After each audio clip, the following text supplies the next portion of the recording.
Whether the team is giving us the highest of highs or the bluest of blues, we'll cover it all here on Commanders Nightly News. I, of course, am your host, Louie T. Thank you for joining me. Let's get to tonight's lead story. So, the Washington Commanders may be getting a much-needed boost and some good news on an injury front for a change. As Ben Standig told us today that the team expects to have both their number 1 and 2 targets at the receiver position back at practice. Today, we'll take a look at what he had to say about that. Hold on a second, though. Before we do that, let's handle a little bit of house cleaning. So we were told yesterday that Dorrance Armstrong was going to be out for the remainder of the season with a knee injury. He was placed on injury reserve. His season is officially done. In a corresponding move, Jalen Holmes brought back to the roster. He was released before the Cowboys game to make space for some of the other moves that they had done. Now he has been brought back officially to the active 53-man roster. Remember, Holmes was on the practice squad. I wonder if they had already used up his three call-ups from the practice squad, which is why they had to release him, much like they did with Tay Martin. Don't know, don't care at this point. We need all the bodies we can get on the defensive line. Jalen Holmes back in the burgundy and gold as he will take the spot vacated by Dorrance Armstrong. So that's the first bit of news. But the real news of the day comes from Ben Standig, who in his Substack today basically said that the team is expecting both of their top 2 targets at the receiver position back at practice. Now, what does that actually mean? We'll talk about that here in a second. But he says, this is from Ben Standig probably about an hour ago. Want some good news? ? Terry McLaurin and Deebo Samuel are set to practice this week. And on his Substack title, he has Quinn, McLaurin, and Samuel returning to practice. The struggling Washington Commanders will have some helpful hands in practice ahead of Monday's game at Kansas City. I don't recall him telling us that yesterday. And, you know, I am as thorough with these press conferences as one can be that doesn't actually work for any like real publication. But I could have missed it. You know, I'm not perfect. I don't get everything. But I don't recall DQ. That's something I would have harped on yesterday. I know yesterday was a pretty rough day, but I would have harped on the fact that, hey, we may be getting some help. You don't gloss over your number 1 receiver who hasn't played since week 3, potentially returning to practice in a full capacity. You don't gloss over Deebo, who has been the MVP of the season heading into week 7 last week before missing the game versus Dallas, returning to practice and potentially returning to play. You don't just gloss over those things. So I may have missed that yesterday, but Ben Standig saying that those 2 are slated to return to the field on Wednesday. I guess Thursday would be the first full day of practice. They'll probably have like a walkthrough on Wednesday, like they did 2 weeks ago when they played the Bears, where they had the walkthrough on Wednesday, a full practice Thursday. They had the day off Friday, then they practiced on Saturday, if I'm not mistaken, and then they had a walkthrough on Sunday before the game. So I'm assuming that's what they're going to do again this week. We'll see. This is a little bit different than the Monday night game versus the Bears because we were at home, so you had the extra day. You didn't have to travel. They have to hit the road, go to Kansas City, so it may alter their schedule a bit this week. We'll see how they decide to handle it. But the bigger conversation is that we may be getting our 2 top targets at the receiver position back. Is it too little, too late? It's never too late to do the right thing, right? Getting these guys back most certainly won't hurt this team. It can only help. But is this help too little, too late? You're not going to have Jaden Daniels more likely than not. We can't say that for certain, but with a hamstring injury, I just expect them to be cautious. Did you guys watch Monday Night Football yesterday? If you did, I thought it was pretty interesting. They had this whole montage set up for this massive showdown. Jaden Daniels and the Commanders versus Patrick Mahomes and the Chiefs. They had it all queued up. They had music. Look, I've watched Monday Night Football every game this season. I watch it every week. You know that. I've never seen them put together, or at least this season. They've done it in the past for big matchups, but they haven't done it this season yet, where they've had a musical montage, where they had an actual like cut up of different plays for the two teams heading into the game. It's usually Broncos, Chargers, Monday Night Football next week. Da, da, da, da, da. And that's it, right? Are you ready for football? Or some shit like that.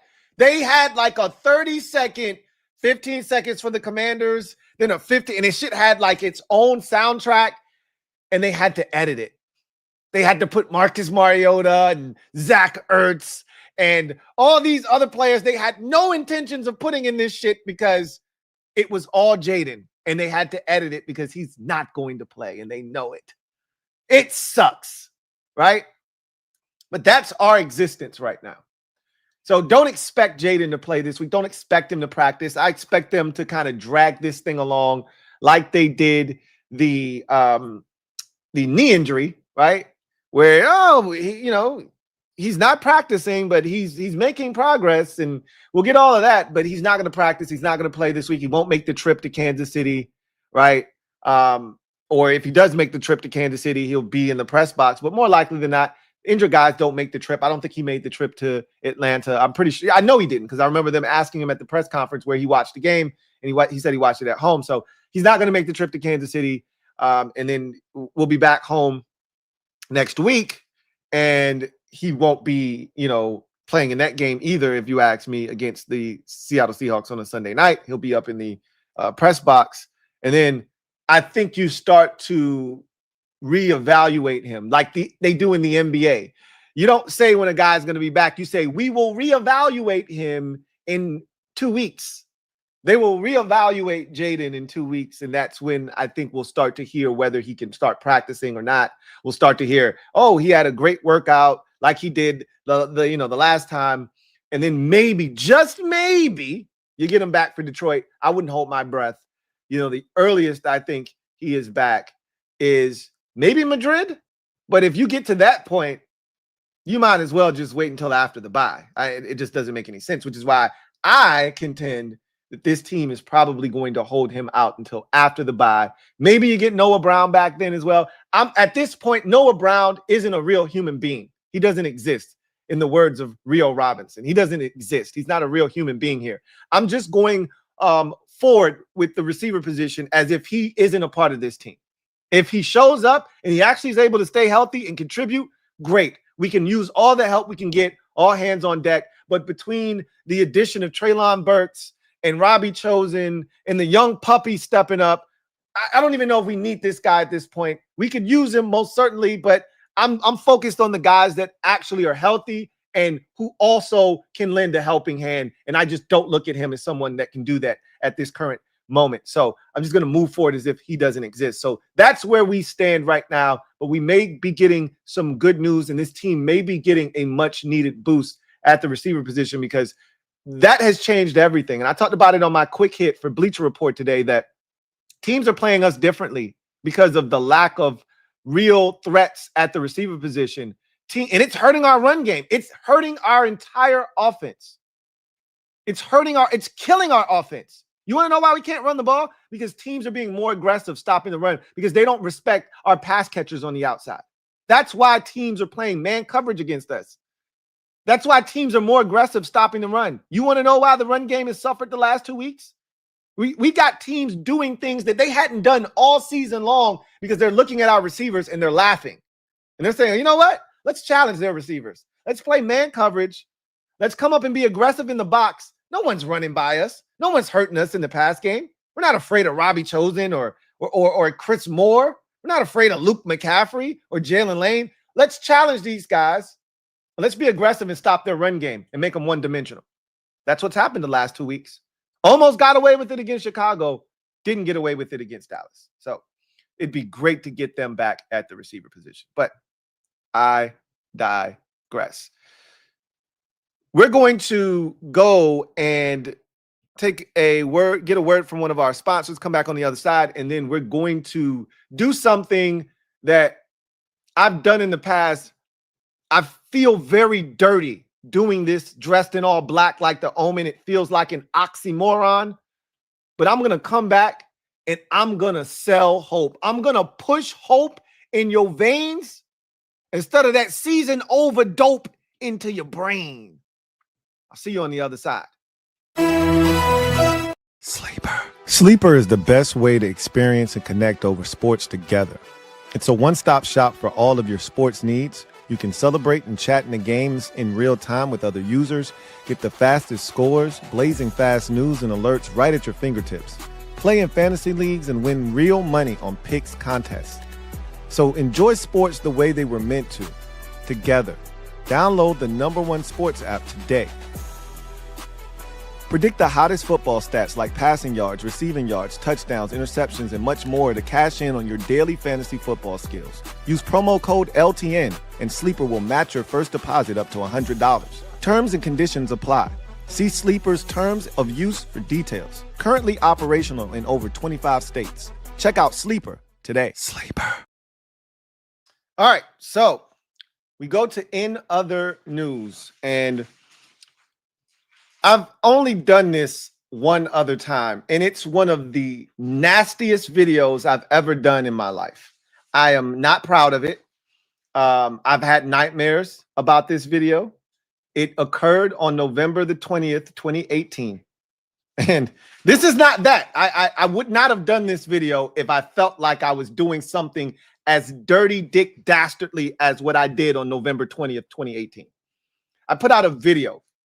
It was titled something to the effect of, "Season over? Think again. Colt McCoy to the rescue."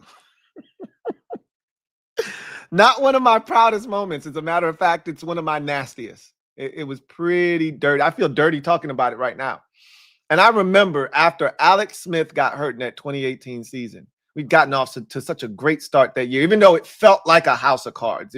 If you can go back in time and in your mental Rolodex to that 2018 season, you can remember that while we started the season off 6-3, I believe, the defense wasn't any good.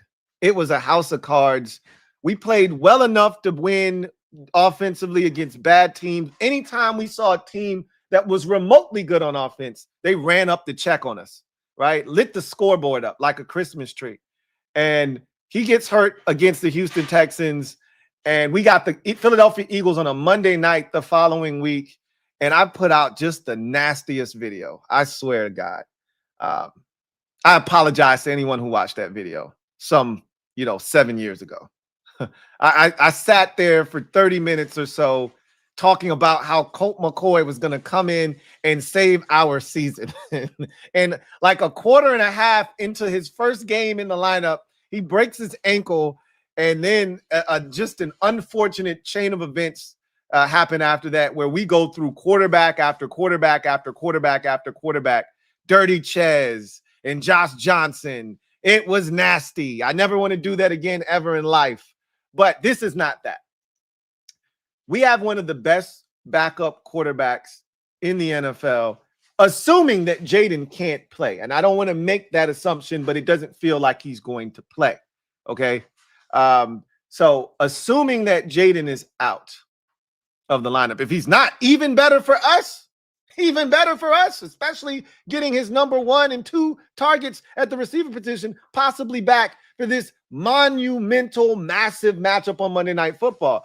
I don't think he's playing, though. I don't think he's playing for the next couple of weeks, to be honest with you.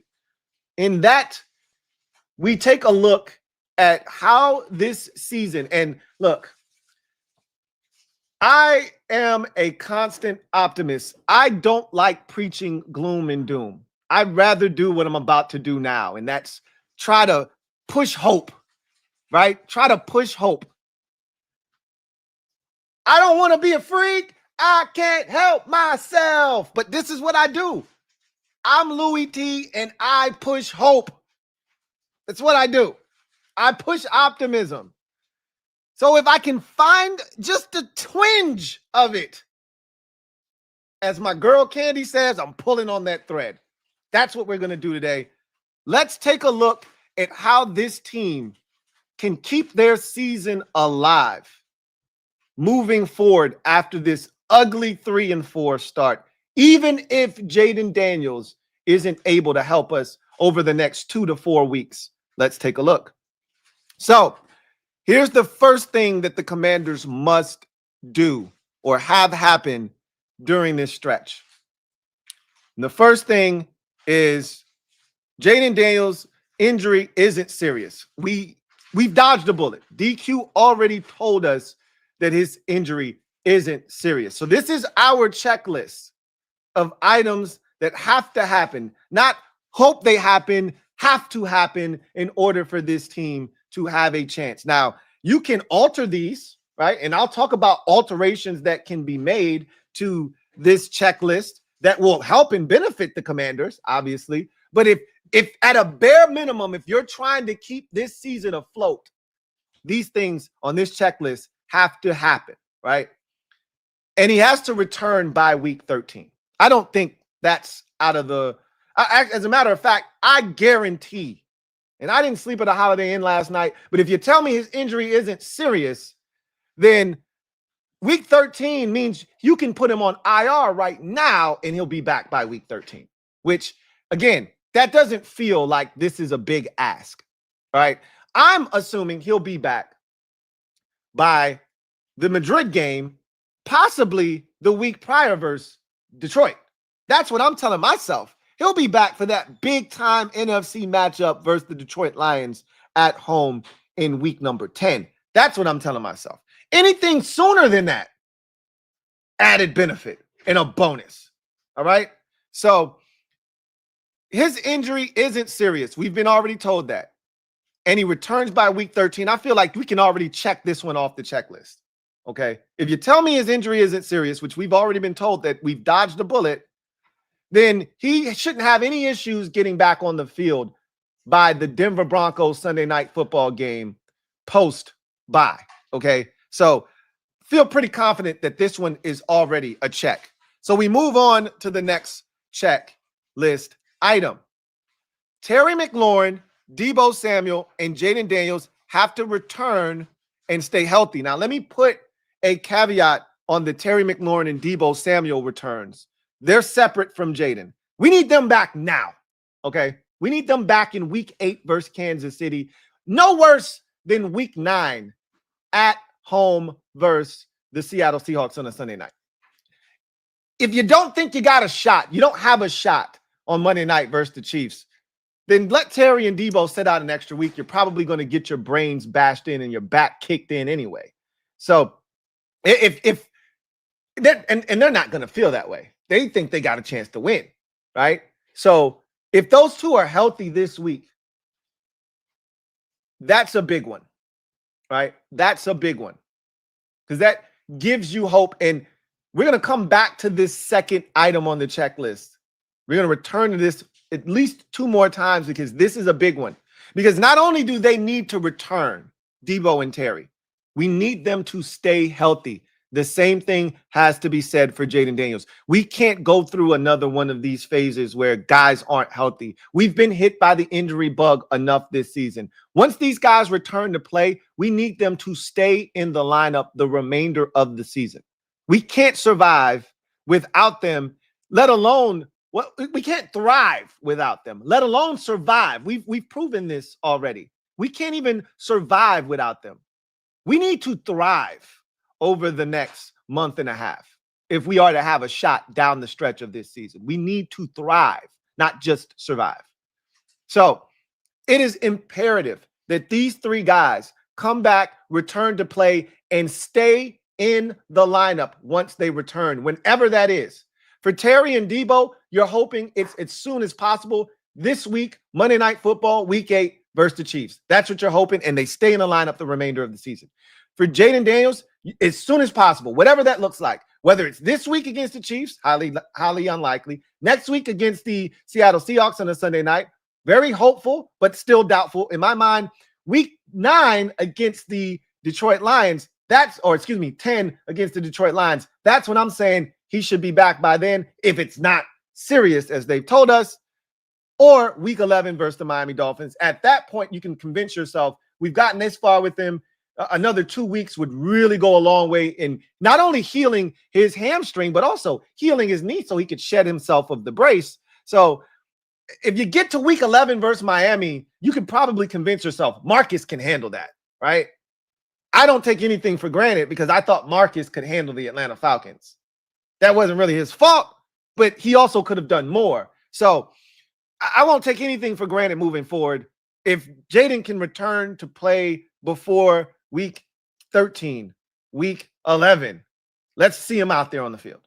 I told you guys that the first time he got hurt. I was a big advocate of if he can go, if they say he's healthy and he can go, put him out there. Everybody else wanted to, make it.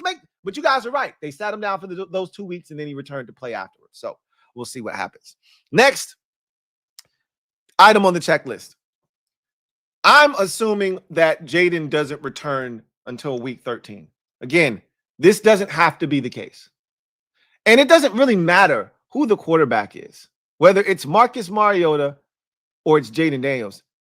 This still remains right here.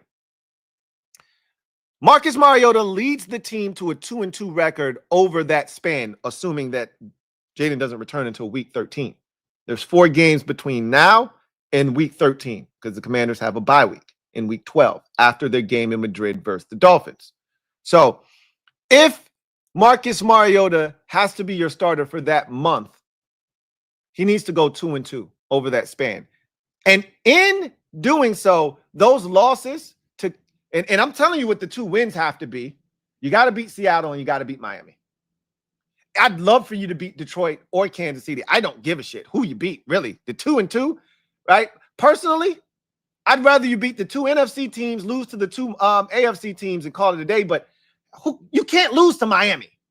They're a train wreck. They're a mess. You can't lose to the Dolphins. You have to beat them. So I'd prefer you to, if you can win 3 out of 4, great, even better. You're over 500 at that point. But no one sees us beating Detroit or Kansas City in our current state. I don't, at least. I can't speak for you. I don't. But, and shit, I don't even see us beating Seattle, but they're beatable. They're not invincible. But anybody that watched them last night and anybody's been watching them this season, who the hell is covering Jackson Smith and Jigba? Raise your hand if you think that any of our corners can cover him. And that includes Trey Amos. He'd give us the best shot, but they're not using him as a star corner. So if I'm Seattle, I'm not even lining him up over there. I'm just gonna torment number 2. And if I'm not putting him against 2, I'm just gonna put him in the slot and let him eat Mikey's lunch. So I don't know how the hell we stop him from having 200 yards receiving, but you got to find a way to go 2-2 in that stretch no matter what. I don't give a shit how you do it. You just got to do it. Okay? And in the losses, you can't go on Monday night and get your ass handed to you and embarrassed on a national stage. You put up an admirable fight and you lose to a Chiefs team that just is flat out better than you, and no one will bat an eye. No one will bat an eye if you go out there and you fight your guts out and you just fall short. But if you go to Kansas City and you get smoked on some 34-10 bullshit, you lose confidence when that happens. With every ass whooping, your confidence depletes.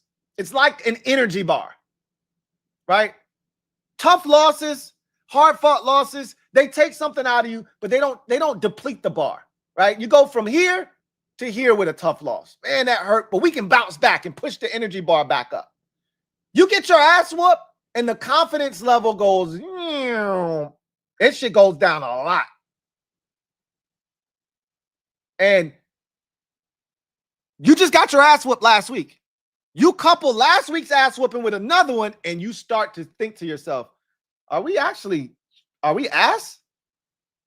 Then that 2023, feeling starts to come back. Where you expect ass whoopings now. You got to be competitive, even in the losses.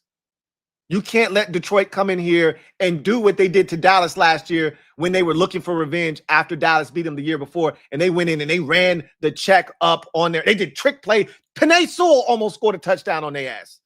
They ran the shit up, had fun. They was doing all kinds of bullshit. That was the beginning of the Cowboys season, ending of the Cowboys season. That was the beginning of the end of the Cowboys season last year. That embarrassment of Detroit going in there and putting foot in ass while belt was being applied to ass. You can't have those types of losses. You got to have those types of losses against like the Ravens last year where you go, shit, we were close, but they were just better than us. That's the kind of loss that these have to be. But you got to find a way to beat the two teams in this 4-game stretch. And that doesn't matter if it's Marcus Mariota or it's Jaden Daniels. You got to go 2-2 and come out of this thing no worse than 5-6. If you can beat another one of these teams and go 3-4 in this stretch, even better. Now you're 6-5. Now you're cooking. And you give yourself a little bit of margin for error. With this, there is no margin of error. All of this has to be followed as a bare minimum to put you in a position to compete late in the season.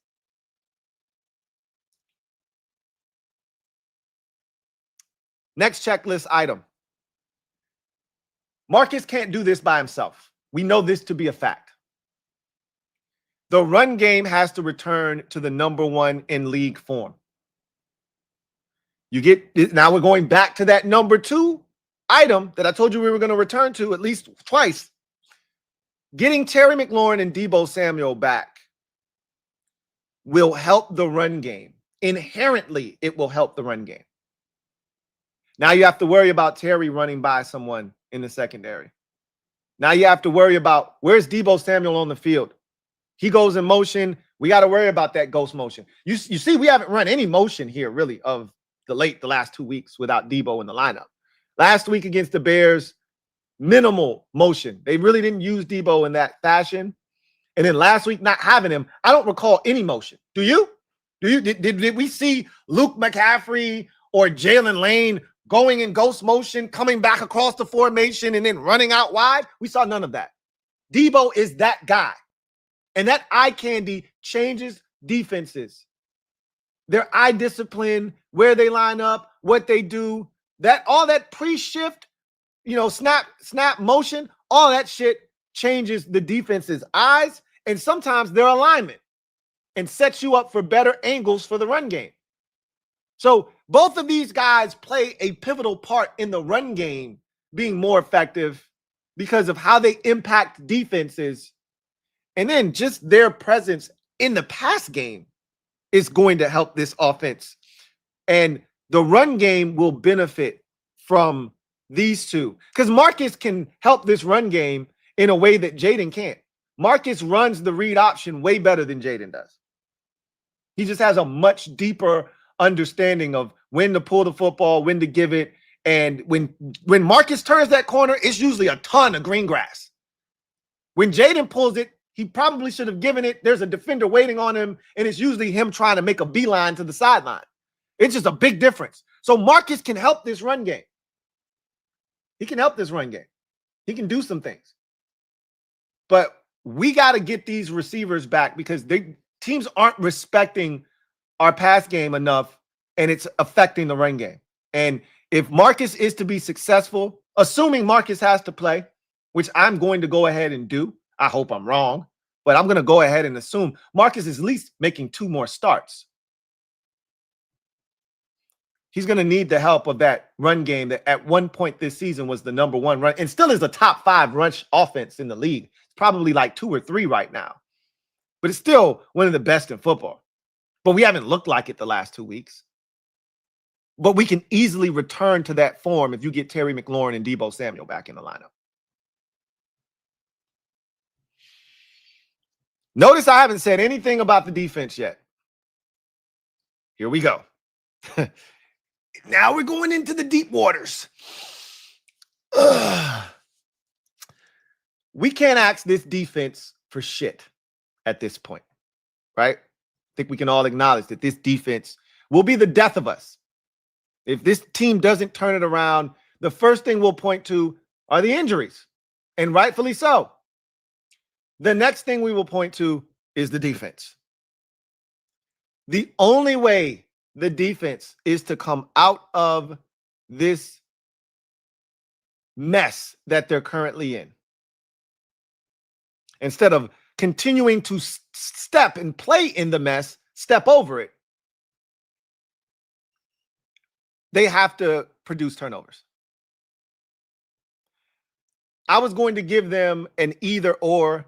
There is no either. The defense has to begin to force turnovers while being stingy with giveaways. The offense has to take care of the football.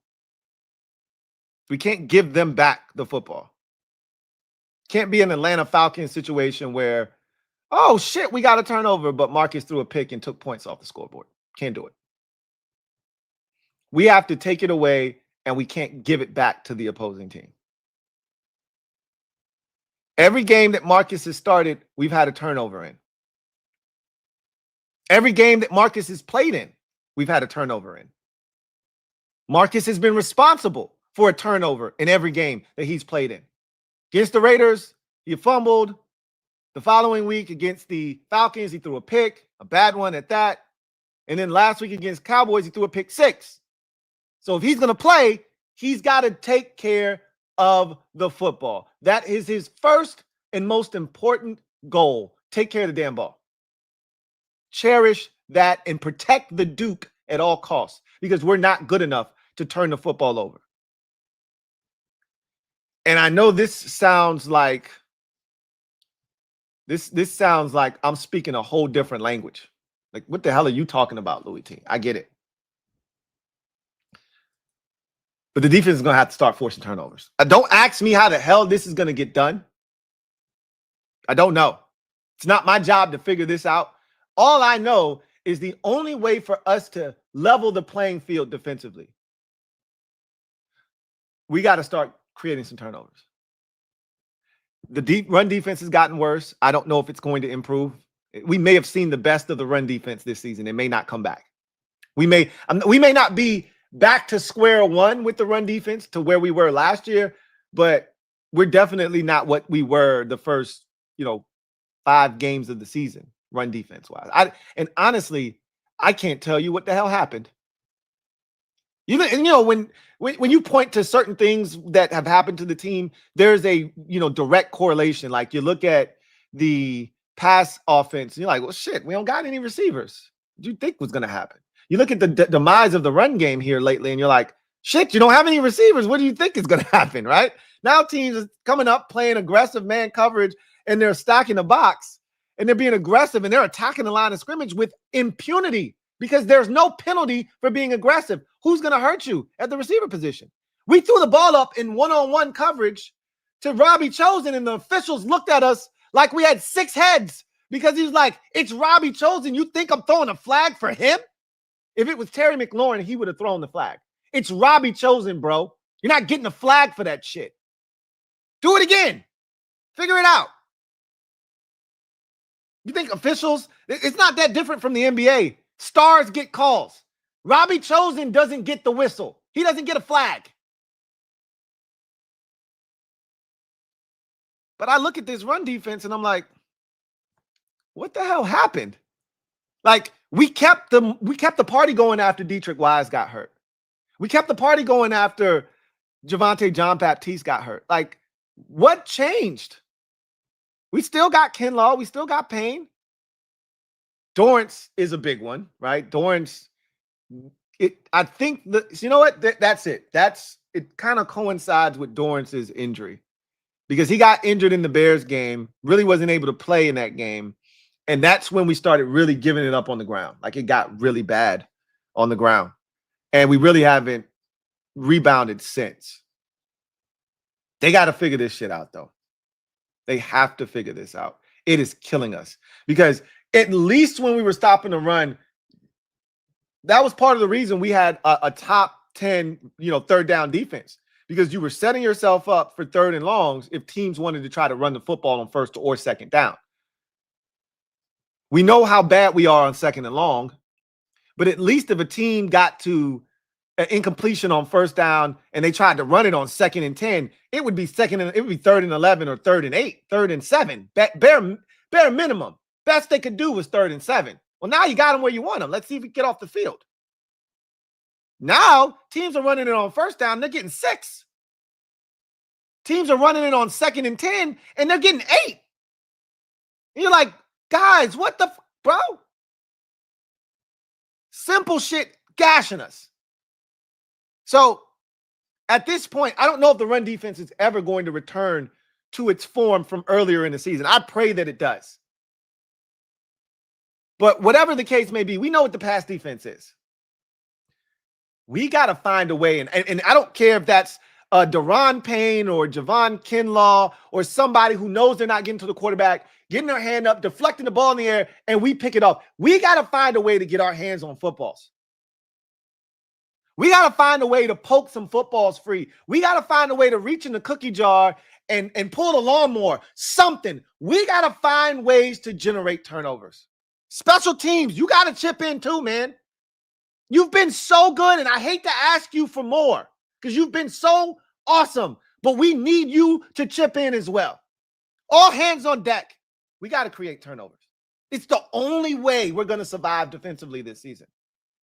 It's the only way you'll have a chance against a Kansas City, against a Detroit. It's the only way. You can't beat those teams lining up mano a mano and just having them go through the entire game clean. You can't beat them. We're not good enough. You have to create some turnovers. The great equalizer. They got to find a way. We've become too normalized, right? We've become way too desensitized to turnovers not being forced. We're so to the point where we don't even care that we didn't generate turnovers. We don't even talk about them anymore. I don't even talk about them in my lead up to games for the game plan. I don't even put that shit in there anymore. I don't even ask for just one turnover. I don't even do it anymore. I know they're not creating them. Well, that has to end. Desperate times call for desperate measures. They got to play with a sense of urgency defensively, and they got to start forcing some turnovers, man. If they can't do that, we don't stand a chance defensively. Between Joe Witt, between Marshawn Lattimore, and now this all of a sudden raggedy rush defense, we're cooked on defense. We got to start generating turnovers. Got to.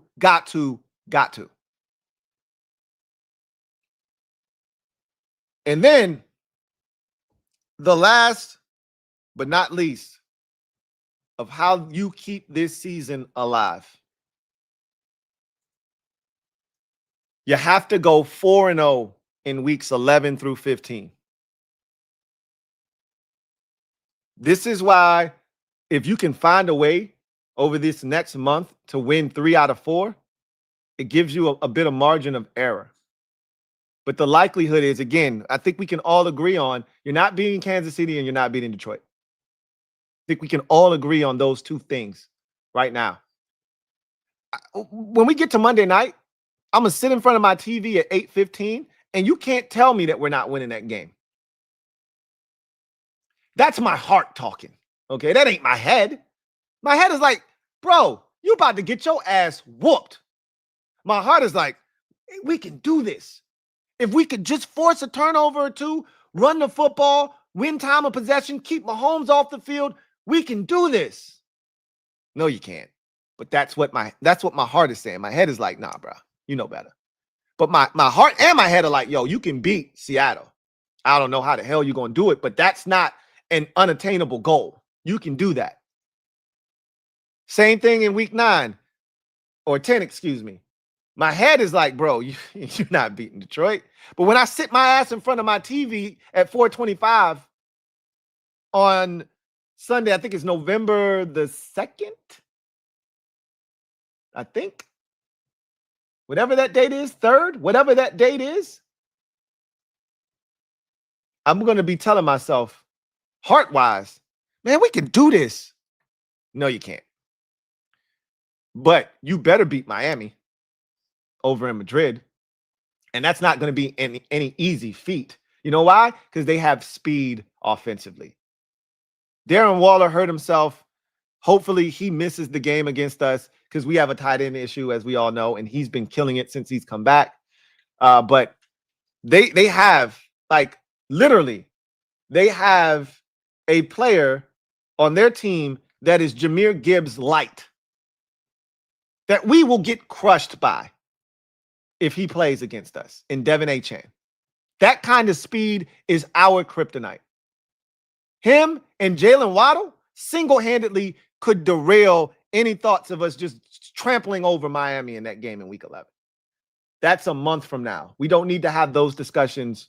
We'll see what the team looks like by then. Our season could be done by then. We could lose all 3 of these games prior to that game and sit here at 3-7, and there's nothing to talk about. Because you got to win one of the previous 3 before that Miami game to put you in a position to get to 5-6. Remember, you screwed the pooch in the NFC by losing all of these games to NFC opponents. You've already lost 4 games in the conference to Dallas, to Chicago, to Green Bay, and to Atlanta. You're not in a wild card position right now. That's the reality of the situation. You're not in a wild card position. But if you want to be in that mix, you better get to 5-6 at the bye, bare minimum. 6-5 would be even better. It'd be great, actually. That means you won a game that we didn't think this team was going to win. But the likelihood is you'll have a shot at 5-6 if you can just find a way to win one of your next 3 games. Just win one of them. Go into that game against Miami at 4-6 with a chance to get to 5-6. And then this is the most pivotal stretch of the season. Because without this stretch here, right? Again, if you don't take care of this next month, really these next 3 games, you don't win one of these next 3 games, your season's done. You're cooked. You're cooked.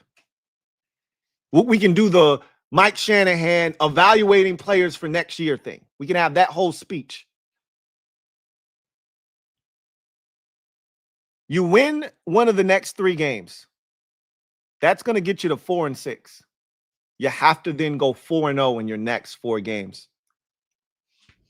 At Madrid, at the Dolphins in Madrid, Week 11. Bye week. Come off the bye. Home for the Denver Broncos on a Sunday night. Following week, on the road in week number 14 at the Minnesota Vikings. After that, you're on the road at the New York Giants, week 15.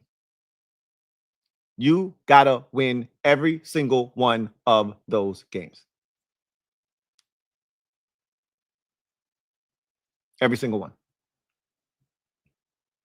And if you follow the template that has been set, you'll be 8-6 going into a critical stretch of the season. You'll be 8-6 with 3 to go. 2 against the Eagles, 1 against the Cowboys. And at that point, and I'm going to tell you right now, with the way this division is gone, you'll have a chance to win the damn division. Because the Eagles are going to be leading the division at that time, but they're not running away with this thing and hiding either. Trust me. They still got tough games on the schedule that they're going to lose. There may be 1 or 2 more that we don't even see them losing that they drop. We didn't see them losing that Giants game, but they lost it. They still got to play teams like Detroit. We got to play them first before they do. They still got to play the Chargers. Don't know what Chargers team is going to show up. You just never do with them, right? They still got some tough games on their schedule. They got the Bills still on their schedule. Do the Philadelphia Eagles. By the time they get to us, they're going to be right in our wheelhouse. If you get to 8-6, you got them twice. You can figure this out yourself. You can solve this yourself with 2 matchups against the Philadelphia Eagles. The first of which going to be at home on a Saturday. That'll tell you all you need to know about this team. And if you start playing that type of football at the right time of the season, we get hot like we did late last year. You might be able to run the table, get to 11-6. And I'm not saying that's what we're going to ultimately be.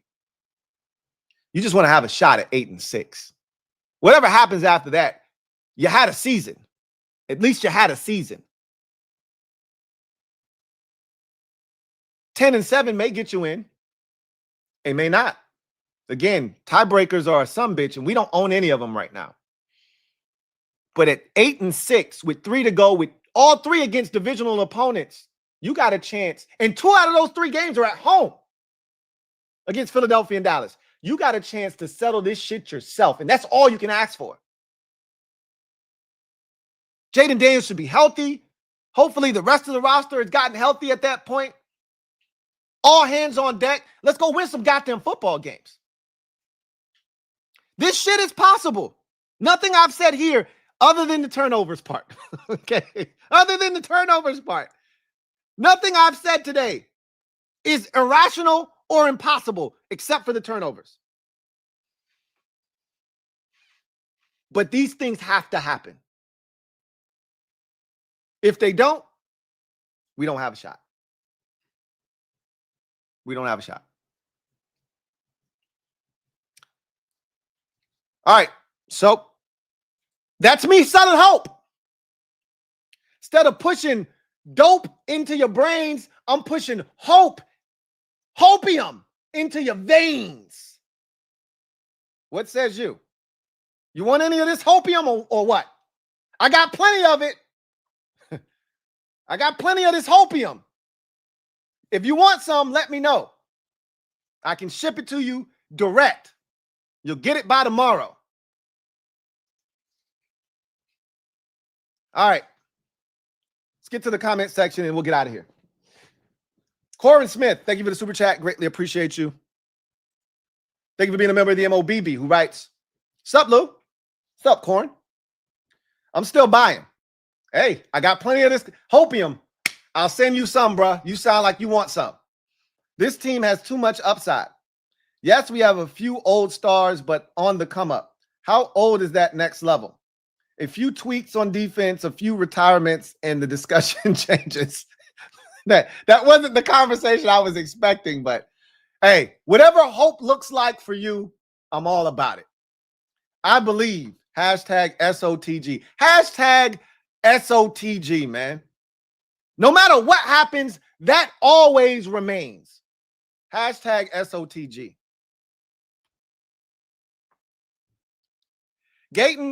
Gaetano 691. Stand up. You are the newest member of the MOBB mob. You know what to do. Show Gaetano 691 some love. Welcome with open arms. Welcome to the squad. Gaetano 691. Art by Rapid. Thank you for the super chat. Greatly appreciate you. Thank you for being a member of the MOBB. Art by Rapid writes, "A loss of words, bro. Just crazy how bad this season went from last year. Just sucks." Yeah, I was at that point on Sunday. And then Monday came and I found an old box of hopium laying around upstairs. And I injected a bunch of that shit. And by Tuesday, today, I'm a changed man. I'm ready to fight for what's mine. I'm ready to fight. I can't have another season ended by Halloween. I'm ready to fight for mine. This may be an exercise in futility, and I might be fighting for nothing but more ass whoopings. But at least I'm willing to fight.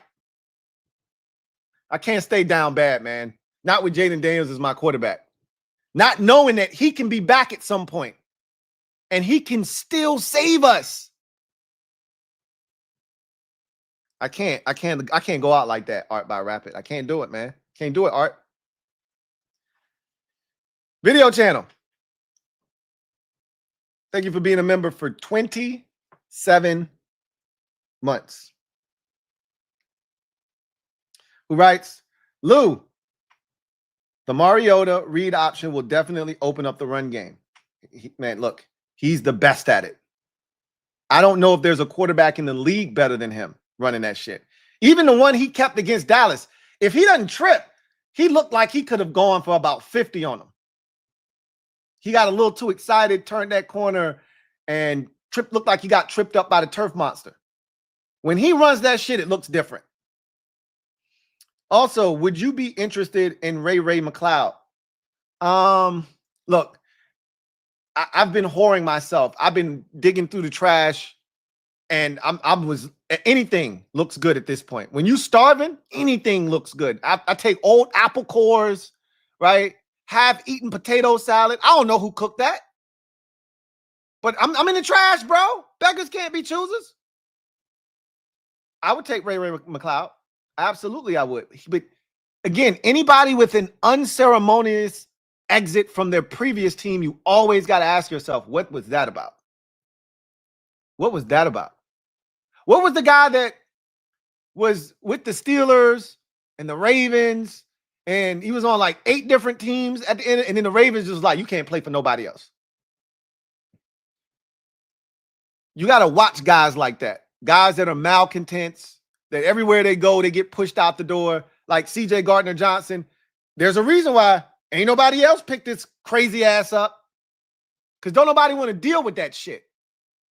So I got to know why the Falcons told him, hey, go home, bro. Matter of fact, get your shit and leave. There's a reason they told him that. I got to know why first. But I'm interested. If I'm interested in Tyler Lockett and a guy with a hyphen, you know I don't do hyphenated names. You know I don't do hyphen. And I'm over here, hey, man, I hate to be that guy, but Marquez Valdez-Scantling, come on down. And that man injured. That man hurt. If I'm out here whoring myself to guys like that I never want parts of, you know I'm interested in Ray McCloud. Come on, man. Desperate over here. They trying to sell me on Treylon Burks. I'm hurting, man. Help me.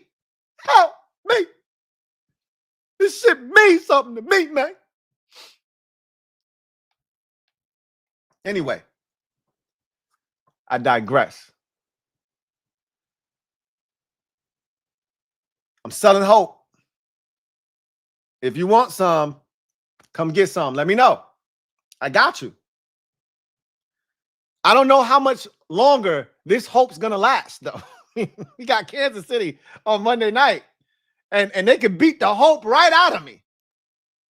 So get it while it lasts.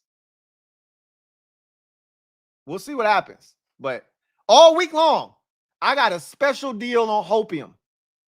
Buy one, get one free. If you believe, leave it down in the comment section. So, I digress. You guys enjoy the rest of your evening. I look forward to chopping it up with you guys next time. I think the Commanders Kings are going to ride tonight. If that is in fact the case, we got a lot to discuss. So I will see you guys hopefully later on tonight. If not, I'll see you guys tomorrow for Commanders Nightly News. Until then, I'm your man, Louie T, signing off. You guys have a good one. Peace. I'm pushing hope in your veins instead of dope, and quitting in your veins, in your brains, I mean. Get some of this hopium. It don't cost anything. It's free. Hopium is free. Despair costs you your fandom. Hope is free. Get some. It's before Halloween, y'all. At least if you're going to give up, if you're going to wave the white, at least do it in November. Have some pride. Get this hopium.